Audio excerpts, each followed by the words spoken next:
अब ये general secretaries जो आज तक रह चुके हैं 9 के 9 इसमें बताए गए हैं। अब मैं आपको एक सिनेरियो दे रहा हूँ कि स्विट्ज़रलैंड यूरोप का एक मुल्क है जो बहुत ही हसीन है। बिस्मिल्लाहिर्रहमानिर्रहीम, welcome to public service commission. दोस्तों, टाउन ऑफिसर, म्यूनसिपल ऑफिसर और इसके अलावा जो दूसरी एसएसटी की जॉब्स हैं या इसके अलावा पीएमएस में जो स्क्रीनिंग टेस्ट है उसके हवाले से एक और इम्पॉर्टेंट टॉपिक आपके सामने लेकर आए हैं। जनरल नॉलेज के यूनाइटेड नेशंस ऑर्गेनाइजेशन और इसकी एसोसिएटेड एजेंसीज। इससे पहले के लेक्चर्स भी हमारे पाकिस्तान अफेयर्स और इंग्लिश के कंडक्ट हुए हैं, तो बाकी जो स्टूडेंट्स ने लेक्चर्स लिए हैं उनका भी हम फीडबैक उनसे लेते रहते हैं और बहुत अच्छी क्लासेस चल रही हैं अल्हम्दुलिल्लाह। तो ये पहली क्लास है, जनरल नॉलेज का जो पोर्शन हमने स्टार्ट किया है। तो इसमें पहला टॉपिक हमारा है वर्ल्ड ऑर्गेनाइजेशंस के बारे में, और जब वर्ल्ड ऑर्गेनाइजेशंस की बात की जाती है तो सबसे पहले आती है यूनाइटेड नेशंस ऑर्गेनाइजेशन। अब यूनाइटेड नेशंस ऑर्गेनाइजेशन क्या है, जिसको एक्रोनाइम में यूएनओ कहते हैं। ये क्या है और इसकी जो फॉर्मेशन है वो कब हुई, कैसे हुई, इसका मकसद क्या था इसको बनाने का, और आज तक इसने क्या क्या काम किए हैं, और इसकी जो एसोसिएटेड एजेंसीज हैं जिसको स्पेशलाइज्ड एजेंसीज कहते हैं वो कौन कौन सी हैं। तो ये सारा आज के लेक्चर में हम पढ़ेंगे और इसके बारे में एमसीक्यूज जो पूछे जाते हैं वो भी हम सॉल्व करेंगे। अब यूनाइटेड नेशंस ऑर्गेनाइजेशन यूएनओ इसकी शॉर्ट फॉर्म एब्रीवेशन है, और ये सबसे पहले इसकी बिल्डिंग दिखाई जा रही है जिसको यूनाइटेड नेशन का सेक्रेटेरिएट कहा जाता है। अब ये कहाँ पर है, ये न्यूयॉर्क में है। यहाँ लेफ्ट साइड पे जब बिल्डिंग बन रही थी 1949 में तब की तस्वीर है, और ये राइट साइड पे 1990 में ये तस्वीर ली गई है जब इसका सेक्रेटेरिएट बन के रेडी हो गया था, तब की ये तस्वीर है। अब चलते हैं कि सबसे पहले इसका मकसद मैं आपको समझाता हूँ कि यूनाइटेड नेशंस है क्या और इसका मकसद क्या था। तो ये एक इंटरनेशनल ऑर्गेनाइजेशन है, यानी इंटर का मतलब पहले तो ये होता है कि दरमियान में, ठीक है। इंटर का मतलब होता है दरमियान में। इंटर गवर्नमेंटल ऑर्गेनाइजेशन का मतलब ये है कि दुनिया की जितनी भी गवर्नमेंट्स हैं, कोई लगभग 200 ममालिक हैं, उन सब की ऑर्गेनाइजेशन ये है। यानी जितनी भी गवर्नमेंट्स हैं उनके आपस में, उनको जोड़ने के लिए, आपस में उनकी बातचीत करने के लिए ये एक ऑर्गेनाइजेशन बनाई गई, ठीक है, एक बॉडी बनाई गई। यानी ये समझ लें कि एक जगह पे सबको इकट्ठा करने के लिए पूरी दुनिया के ममालिक को, उनकी गवर्नमेंट्स को, उनके लीडर्स को, ये एक काविश थी, एक कोशिश थी ताकि पूरी दुनिया में अमन व अमान कायम हो सके। असल में क्या हुआ था कि जो 20वीं जो सेंचुरी थी, इससे पहले जो 19वीं सेंचुरी थी, यानी जो 1800 से 15, 1850, 1890, ये इसको बोलते हैं 19वीं सेंचुरी, 19th सेंचुरी इसको बोलते हैं। तो इसमें बहुत ज़्यादा जंगें हुई थी, और स्पेशली जैसे यूरोप का जो कॉन्टिनेंट है, यूरोप कॉन्टिनेंट आपने पढ़ा होगा, सर अली ने आपको पढ़ाया है जो जियोग्राफी में कॉन्टिनेंट वाइज। तो यहाँ बहुत सारी जंगें होती थी, ठीक है। तो जैसे बड़े बड़े जंगी हैं, नेपोलियन है, तो ये जंगें यहाँ पर बहुत ज़्यादा होती थी, तो लोग तंग आ चुके थे। फिर उसके बाद इन्होंने एक ऑर्गेनाइजेशन बनाई जिसको नाम दिया league of Nations. League of nation का भी मकसद यही था कि भाई जो जंग अजीम पहली हो गई, वर्ल्ड वार 1 हो गई, ठीक है, तो अब दोबारा ऐसी जंग ना हो। यानी 1920 में ये बनाई, 1919 में पहली जंग अजीम ख़त्म हुई थी, तो 1920 में लीग ऑफ नेशन बनाई। लीग ऑफ नेशन का मकसद यही था कि जंगें दोबारा ऐसी इतनी बड़ी जंग ना हो, लेकिन जो वहाँ के बड़े कंट्रीज थे, बड़ी स्टेट्स थी, उनके आपस के जो है ना वो ग्रूजेस थी, आपस के शिकवे शिकायत थे, जिसकी वजह से उन्होंने जर्मनी को उसका हिस्सा नहीं बनने दिया, उसके ऊपर बहुत ज़्यादा पेनल्टीज़ लगाई। तो उसकी वजह से क्या हुआ, फिर जो जर्मन्स थे उनको गुस्सा आया, और फिर उनके पास से हिटलर जैसे लीडर आए, और नाजिज़म इतना ज़्यादा था उनके अंदर, गुस्सा था कि हम इसका बदला लेंगे, दोबारा दुनिया ने हमारी जो बेइज्जती की है इसका बदला लेंगे। और फिर इसी वजह से लीग ऑफ नेशन फेल हो गई, और फिर दूसरी जंग अजीम हुई 1939 में, जब नाजी फोर्सेस ने पोलैंड पे हमला किया, ठीक है जनाब। तो ये फिर एक और जंग लगी, वर्ल्ड वार 2 जिसको कहते हैं। जैसे नाजीज ने हमला किया, जर्मनी ने हमला किया पोलैंड के ऊपर, तो फिर जो पोलैंड के जो एलाइज थे उन्होंने जो है ना वापसी फिर जर्मन के ऊपर हमला किया, और फिर जर्मनी के जो साथी थे उनके उन्होंने फिर दूसरे कंट्रीज के ऊपर, यानी आपस में फिर इनकी बहुत ज़्यादा जो है वो वर्ल्ड वार टू शुरू हो गई। और फिर वर्ल्ड वार टू ख़त्म कैसे हुई? अमेरिका ने जापान के ऊपर हिरोशिमा और नागासाकी में बम गिराए, एटम बम गिराए। ठीक है, तो ये इतनी ज़्यादा तबाही हो गई, यूरोप में तो हुई थी, लेकिन फिर जापान में भी एटम बम ने इतनी ज़्यादा तबाही की। तो फिर दुनिया के जो लीडर्स थे, बड़े लीडर्स थे, उन्होंने फिर दोबारा इकट्ठे होके बैठे। फिर उन्होंने ये सोचा कि भाई एक ऑर्गेनाइजेशन बनाते हैं जो अब यही दोबारा जंग ना हो जाए, कहीं दो तो हम लड़ चुके हैं। और फिर इस दफ़ा इन्होंने क्या किया कि पूरी दुनिया की जितनी भी गवर्नमेंट्स थी वो सारी मिलकर बैठी, और फिर उन्होंने यूनाइटेड नेशन का नाम दिया इसको, और फिर ये ऑर्गेनाइजेशन बनी, और ताकि ये दोबारा से इस तरह की जंग ना हो। सब अपने मसले मसाइल आपस में बैठ के यहाँ यूनाइटेड नेशन के प्लेटफॉर्म पे बैठ के मिलकर हल करेंगे, जंग की तरफ नहीं जाएंगे, बातचीत से हल करेंगे। जैसे पाकिस्तान का सिस्टम है, और रूरल सिस्टम में क्या होता है कि अगर कोई भी गांव में झगड़ा हो जाए, या एक बंदे ने किसी के ऊपर कोई गलत बात कर दी, या किसी की जो है ना कोई भी मसला मसाइल हो जाता है, तो वो गांव का जो बड़ा होता है तो उसके जो है ना औताक पे या उसके डेरे पे आके उस मसले को हल किया जाता है।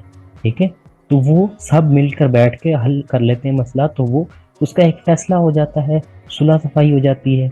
ये नहीं है कि अगर एक ने गलत कर दिया तो दूसरा फिर उसका गलत करेगा और फिर आपस में लड़ाई बढ़ जाती है। तो इस चीज़ को ख़त्म करने के लिए वो जो वडेरा होता है या जो वो सरदार होता है, ठीक है, तो वो पूरी पंचायत में बैठ के उसका फैसला कर देते हैं, बातचीत के मसले को हल कर लेते हैं। तो यूनाइटेड नेशन का मकसद भी यही है कि यहाँ पर आके मसले मसाइल बैठ के कंसेंसस से हल करने हैं। तो इसलिए ये बॉडी बनाई गई, ये इसका बैकग्राउंड था और ये इसका मकसद है। अब अगर पहला पॉइंट वाइज इसको लेके चलूंगा मैं, तो यही बातें रिपीट करूंगा आपके सामने। कैसे कि यूनाइटेड नेशन क्या है, ये बोल्ड किए हुए लेटर इंटर गवर्नमेंटल ऑर्गेनाइजेशन है। इस इंटर गवर्नमेंटल का मकसद मैंने आपको समझा दिया। इंटरनेशनल का मकसद भी यही है। इंटर गवर्नमेंटल का मतलब ये है गवर्नमेंट्स के बीच में, और इंटरनेशनल यानी नेशंस के बीच में, कौमों के दरमियान ये एक ऑर्गेनाइजेशन है। ठीक है, ऐसे नहीं है कि एक सिंगल बंदा है या एक बिजनेस एंटिटी है, वो उनका आपस में, उनकी आपस में नहीं है, ये सिर्फ नेशंस की है, यानी सिर्फ मुल्क जो है वो इसका मेंबर होगा। ऐसे नहीं कि जो है ना बिजनेस कंपनी है तो वो इसका मेंबर बन गई, या कराची इसका मेंबर बन गया, या लाहौर इसका मेंबर बन गया, न्यू दिल्ली इसका मेंबर बन गया। ऐसे नहीं है, मुल्क है पूरा, पाकिस्तान इसका मेंबर होगा। पाकिस्तान के पास ये अथॉरिटी होगी कि भाई अपने रिप्रेजेंटेटिव को भेजें और वो यहाँ इस बिल्डिंग में बैठेगा और फिर बात करेगा। League of nation is the predecessor of UNO. League of nation क्या है? वही ऑर्गेनाइजेशन जो मैंने आपको बताई कि जो यूनाइटेड नेशन से पहले बनी थी, 1920 में बनी थी, पहली जंग अजीम के बाद, और वो जो फेल हो गई थी, और उसके बाद फिर यूएनओ दोबारा इन्होंने बनाई दूसरी जंग अजीम के बाद। League of nation founded in 10 जनवरी 1920 और सीज्ड ऑपरेशन इन अप्रैल 20, 1946। जब ये फेल तो हो ही गई थी, लेकिन फिर जब यूनाइटेड नेशन बाकायदा अमल में आ गई, बाकायदा वर्किंग शुरू कर दी, तो फिर इसको ख़त्म कर दिया गया लीग ऑफ नेशन को। अब इस पर सवाल आ जाता है कि लीग ऑफ नेशन कब बनी? 10 जनवरी 1920। इसी के अलावा league of nation was created to avoid world war 2, यानी पहली जंग अजीम हो गई, उसके बाद लीग ऑफ नेशन बनाई कि दोबारा दूसरी जंग अजीम हो जाए, लेकिन लीग ऑफ नेशन ने कुछ भी नहीं किया, दूसरी जंग अजीम हो गई। दूसरी जंग अजीम के बाद क्या बनाया? यूएनओ बनाई ताकि तीसरी ना हो। तो अभी तक तीसरी जंग अजीम नहीं हुई, तो मकसद यूएनओ जिस मकसद के लिए बनाई गई थी वो अभी तक कामयाब हो चुका है। उसके बारे में भी लोगों की दो राय है, लेकिन जो प्राइमरी मकसद था, प्राइमरी जो इसका गोल था, एम था यूएनओ बनाने का, वो फुलफिल हो गया है। यानी यूएनओ बनने के बाद 1945 के बाद तीसरी जंग अजीम नहीं हुई। तो अब ये बैकग्राउंड की तस्वीरें हैं कि यानी ये दुनिया के बड़े ममालिक के जो लीडर्स हैं ये हैं फ्रैंकलिन डी रूजवेल्ट, FDR, ये अमेरिका के सदर थे उस वक्त। यानी 1945 में दूसरी जंग अजीम में यही सदर थे अमेरिका के, और लॉन्गेस्ट टेन्योर है इनका, यानी ये 3 दफ़ा अमेरिका का सदर रहे हैं। ऐसा कोई भी सदर नहीं है जो 2 मरतबा से ज़्यादा रहा हो अमेरिका का, लेकिन ये 3 बार सदर रहा है। चौथी बार भी ये इलेक्ट हो चुका था, लेकिन फिर क्या हुआ, क्या हुआ था, इसको मार दिया गया था, असैसिनेट कर दिया गया था, गोली मारी थी किसी ने और इसको कत्ल कर दिया था। ये तो है फ्रैंकलिन डी रूजवेल्ट, FDR जिसको कहते हैं।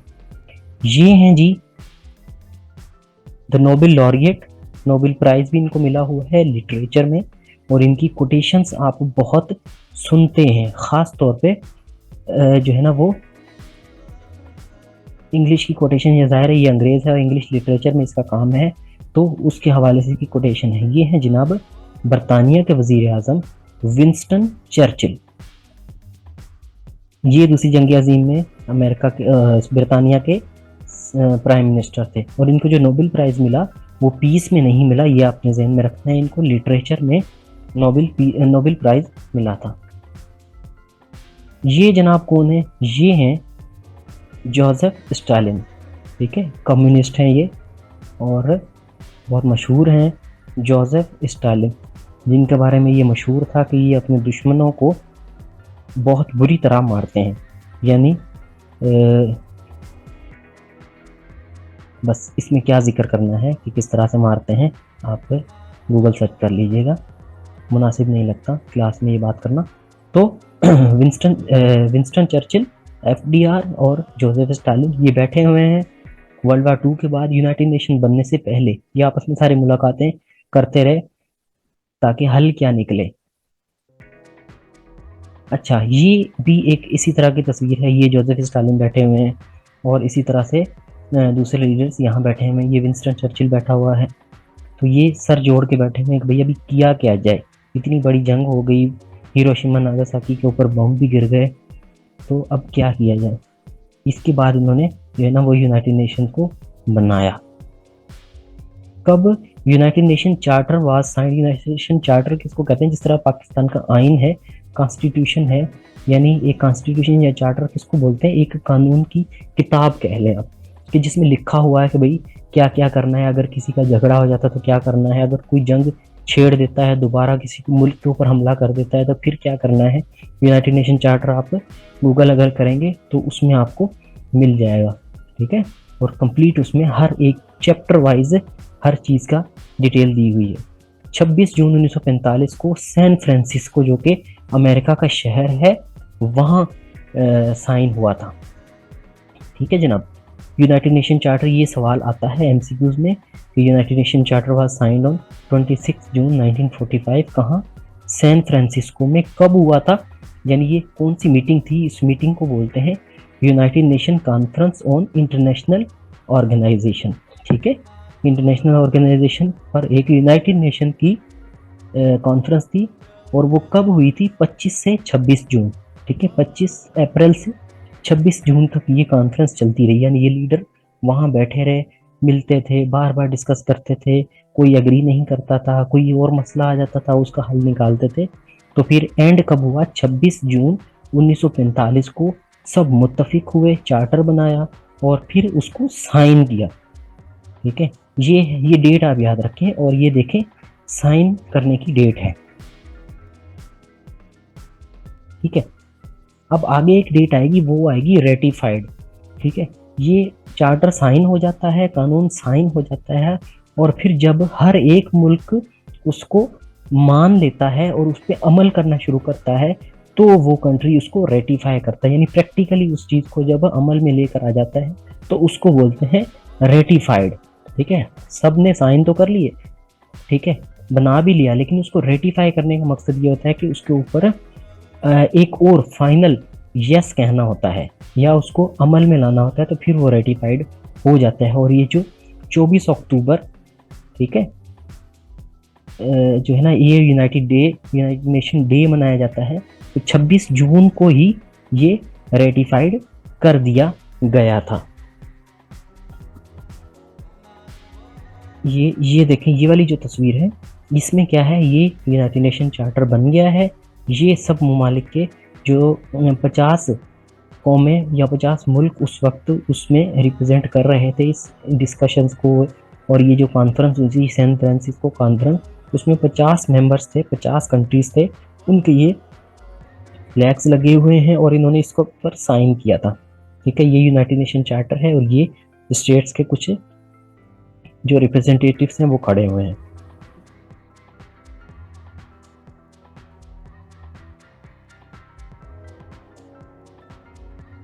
कब कितने ममालिक के डेलीगेट्स ने इसको साइन किया था? 50 में। ये सारे सवाल आते हैं, ये जो बोल्ड किए हुए हैं ये एमसीक्यू में पूछे जाते हैं। चलें जी, फिर आगे चलते हैं। यूनाइटेड नेशन 24 अक्टूबर 1945 को फाउंड हुई। देखिए ये अलग अलग टर्मिनोलॉजी है। रेटिफाइड कब हुई? 26 जून को। साइन कब हुई? 26 जून को। और फिर फाउंड कब हुई? ये 24 अक्टूबर 1945 को बाकायदा उसको बना दिया गया, उसका सेक्रेटेरिएट जो है ना एक जगह मुनक्किद कर दी गई और फिर वहाँ वर्किंग शुरू हो गई। सेक्रेटरी जनरल ये हैं एंटोनियो गुटेरेस। 2017 से अभी तक इनका टेन्योर चल रहा है। तो पहला ऑर्गन है जनरल असेंबली। जनरल असेंबली क्या है? ये इस तरह से असेंबली है। ये देखें, ये पाकिस्तान के बैठे हैं, शहबाज शरीफ बैठे हैं, ये बिलावल भुट्टो हैं, ये आसिफ ख्वाजा आसिफ हैं और ये पीछे जो है वो हिना रब्बानी खर हैं और ये इंफॉर्मेशन मिनिस्टर मरियम औरंगजेब हैं और ये मुनीर अकरम जो पाकिस्तान के परमानेंट रिप्रेजेंटेटिव होते हैं। ये ब्यूरोक्रेट होते हैं। ठीक है, तो ये रिप्रेजेंट करते हैं। ठीक है, जिस तरह से एम्बेसडर होते हैं दूसरे ममालिक में, ये परमानेंट रिप्रेजेंटेटिव इनको कहा जाता है। ये दूसरे ममालिक के हैं। इसी तरह ये देखिए पूरी दुनिया के यहाँ पर पूरी बड़ी असेंबली है, वहाँ पर आके बैठे होते हैं और फिर खिताब करते हैं अपने मसले मसाइल को। अब जो प्रेसिडेंसी है, सदारत इस यूएन सिक्योरिटी काउंसिल की अल्फ़ाबेटिकल ऑर्डर में हर मंथ चेंज होती है वो। ठीक है, हर मंथ नया उसकी सदारत आती है। जिस तरह से जनरल असेंबली की हर साल नया उसका सदर बनता है, इसमें यूएन सिक्योरिटी काउंसिल में हर महीने नई सदारत आती है और वो अल्फ़ाबेटिकल ऑर्डर में चलती है कंट्रीज के नाम के हिसाब से। ठीक है, जो भी मेंबर्स होंगे 15, उनमें फिर अल्फ़ाबेटिकल ऑर्डर में चलती है। जैसे पहले आपको बताया कि सारे जो हेडक्वार्टर्स हैं वो न्यूयॉर्क में हैं, सिवाय इंटरनेशनल कोर्ट ऑफ जस्टिस के, जिसका हेडक्वार्टर दी हेग में है, पीस पैलेस में। अब ये इंटरनेशनल कोर्ट ऑफ जस्टिस की एक तस्वीर है आपके सामने। इसके ये जजेस 15 जजेस आपके सामने ये खड़े हुए हैं। अब मैं आपको एक सिनेरियो दे रहा हूँ कि स्विट्ज़रलैंड यूरोप का एक मुल्क है जो बहुत ही हसीन है, बहुत ही खूबसूरत है। वहाँ जो है ना ग्रीनरी है। अभी आप अपने माइंड में अज्यूम करना शुरू करें, वहाँ ग्रीनरी है, सरसब्ज़ो शादाब माहौल है, बर्फ़ ही बर्फ़ है और जो है ना लोग वहाँ अमन पसंद हैं, सुकून से रह रहे हैं। लोग वहाँ घूमने जाते हैं पूरी दुनिया से। स्विट्ज़रलैंड को जो है ना मोस्ट ब्यूटीफुल एरिया कहा जाता है, मोस्ट ब्यूटीफुल कंट्री कहा जाता है। तो वहाँ का जो एक शहर है जिनीवा, ठीक है, वो भी बहुत खूबसूरत है। तो अपनी खूबसूरती की वजह से ये मशहूर है। तो यहाँ पर जो है ना हेड क्वार्टर बनाए गए हैं किन चीज़ों के लिए? जो दुनिया में अमन अमान के लिए। तो ये जो लोगों की भलाई के लिए, लोगों के लिए जो काम है, ठीक है, वो सारे स्विट्ज़रलैंड में होते हैं। ठीक है, यानी स्विट्ज़रलैंड खुद पीसफुल कंट्री है, अमन अमान वाला कंट्री है, खूबसूरत है। तो लोगों की भलाई के लिए, लोगों की फलाह के लिए जो काम है वो सारे यहाँ पर होते हैं। उनके हेडक्वार्टर्स यहाँ पर हैं। यानी इंटरनेशनल लेबर ऑर्गेनाइजेशन, ठीक है, मज़दूरों के हवाले से लेबर के जो कानून हैं, लाजमी आपने इसको कंप्लीट करना है। और ये आपको भेज भी दिया जाएगा, आपका जो हमारा क्रैश कोर्स का ग्रुप है व्हाट्सएप, उसमें भी ये शेयर कर दिया जाएगा। इसके अलावा हमारी पब्लिकेशंस हैं, टाउन ऑफ प्रोफेसर ग्रेड 5 से 15 की मॉडल पेपर बुक बनाई गई है, वो भी आप हासिल कर सकते हैं हमारे व्हाट्सएप नंबर पे कांटेक्ट करके। तो फिर वक्त इतना ही। Thank you.